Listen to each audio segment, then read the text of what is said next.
Hello மக்களே, welcome to Delhi talks. Yes Mahanadi இன்னைக்கு shoot இல்லை அப்படின்றத நம்ம ஹீரோவே மார்னிங்கே வந்து நமக்கு அப்டேட் கொடுத்துட்டாங்க இன்டெரக்டா. எஸ் ஹைதராபாத் ஏர்போர்ட் அப்படின்னு சொல்லிட்டு. பட் குமரன் வந்து ஷூட் லைஃப் அப்படின்னு சொல்லி குட்டி வீடியோ ஷேர் பண்ணியிருந்தாங்க. பட் அது ப்ரீவியஸாக எடுத்த வீடியோஸாக இருக்கலாம். அண்ட் நம்ம வெண்ணிலா வைஷாலி எஸ் வெண்ணிலா இன்னைக்கு ஒரு வீடியோ ஷேர் பண்ணியிருந்தாங்க. அது பார்த்தீங்கன்னா எல்லோ கலர் சுடி. ஸோ அதே சேம் காஸ்டியூம் தான் நம்ம விஜய் எந்த காஸ்டியூமோடைய கண்டினியூட்டி ஷூட் நேற்று போச்சோ அதே காஸ்டியூம்ல தான் அவங்களுமே ஹாஸ்பிட்டல்ல இருந்து அந்த குட்டி வீடியோ ஷேர் பண்ணியிருந்தாங்க. ஸோ ரெண்டு பேருக்குமே அந்த கண்டினியூட்டி ஷூட் நேற்று நடந்திருக்கு.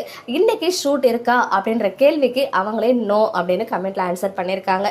அண்ட் அந்த ரீல்ஸ் பார்த்தீங்கன்னா 30 ஏஜ் ஆயிடுச்சு, எல்லாரும் ஆன்டின் கூப்பிடுறாங்களே அப்படின்ற ஒரு குட்டி ஃபீலோட தான் அந்த கியூட்டான வீடியோ ஷேர் பண்ணியிருந்தாங்க. அதுக்கு நிறைய கமெண்ட்ஸ் இருந்துச்சு. இருந்தாலுமே வந்து ஃபேன்ஸ் எல்லாரும் வந்து இன்னொரு கொஸ்டினுமே கேட்டிருந்தாங்க, இதில் பாசிட்டிவா நெகட்டிவான்னு சொல்லிட்டு.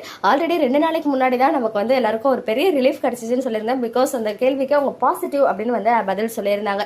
பட் இன்னைக்கு அதே கேள்வியை இன்னொரு ஃபேன் கேட்டப்போ தெரியல அப்படின்னு சொல்லிட்டு அவங்க சொல்லியிருக்காங்க. ஸோ அதுக்கு என்ன அர்த்தம் அப்படின்னு சொல்லிட்டு யோகிக்க முடியல. அது ஒரு சைடு இருக்க. இன்னும் சிலர் வந்து முத்தழகு சீரியல் மாதிரி இதில் பண்ணாதீங்க, பாசிட்டிவாக பண்ணுங்கன்னு சொன்னதுக்கு அதுக்குமே ஓகே சொல்லியிருக்காங்க. ஸோ நிறைய கமெண்ட்ஸ்க்கு வந்து அவங்க ரிப்ளை கொடுத்துருக்காங்க. அதில் தான் ஒருத்தவங்க வந்து ஷூட் இருக்கான்னு கேட்டதுக்குமே இல்லைன்னு சொல்லியிருக்காங்க. ஸோ நேற்றுக்கு ஹாஸ்பிட்டல் ஷூட் போச்சு. அந்த ஹாஸ்பிட்டலில் எடுத்த ஒரு குட்டி வீடியோ தான் வந்து ஷேர் பண்ணியிருக்காங்க. நிறைய பேர் வந்து பிடிஎஸ் ஷேர் பண்ணுங்க அப்படின்லாம் சொல்லியிருக்காங்க. எல்லாருக்கும் எஸ்ன்னு சொல்லியிருக்காங்க. பாப்போம் இனிமேல் உங்கள் சைடில் இருந்து நிறைய பிடிஎஸ் வருதா அப்படின்னு சொல்லிட்டு. அதே சேம் காஸ்டியூமில் தான் இவங்க வந்து போயிட்டு ஃபங்க்ஷன்லாம் பண்ணியிருந்தாங்க. ரோபோ சங்கர் டாட்டரோடைய அந்த பேபி ஷவர் ஃபங்க்ஷன்லாம். ஸோ நேற்றுக்கு ஃபங்க்ஷன் போன கையோட வந்து நம்ம மகாநதி ஷூட்டுமே வந்து நேற்று நைட் வரைக்கும் முடிச்சு கொடுத்துட்டு அப்புறம் தான் போயிருக்காங்க.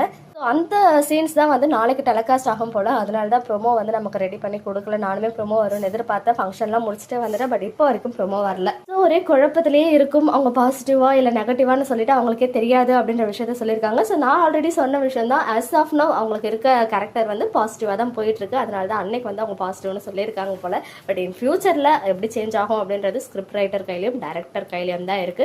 பார்க்கலாம் எந்த மாதிரி மூவ் பண்றாங்க அப்படின்னு சொல்லிட்டு. எனக்கு தெரிஞ்ச மேக்ஸிமம் அவங்க நெகட்டிவா மாத்தாம இருந்தாதான் ஸ்டோரி நல்லா இருக்கும் அப்படின்றது என்னுடைய ஃபீல். அண்ட் இன்னைக்கு கம்பெனி ஷோ பார்த்தீங்களா, எப்படி இருந்துச்சு அப்படின்னு கமெண்ட்ல சொல்லுங்க. நானுமே பார்த்துட்டு வரேன்.